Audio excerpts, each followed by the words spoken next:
Okay, many of you guys with the side buster asked me, is that carpet in your kitchen for my tap dancing videos? And I know that social media can cause some like comparison and jealousy, so I don't know if I should tell you this, but I do have carpet in my kitchen, like high school 80s carpet, and the bathrooms too.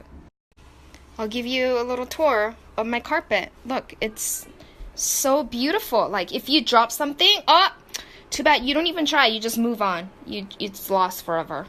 It goes all the way down the hall. So this lovely carpet that I love so much, I just love it, goes all the way down and not, okay, get this guys, this is the bathroom. Yeah, it's the bathroom. My son's going potty.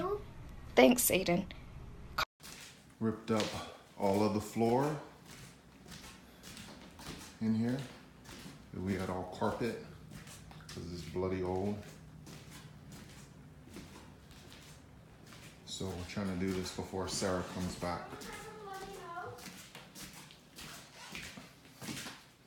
So let's see if we can get all this done in a day. And there's Addie in her underwear. What in the world? I just got home and this used to be, remember our nasty carpet in the kitchen?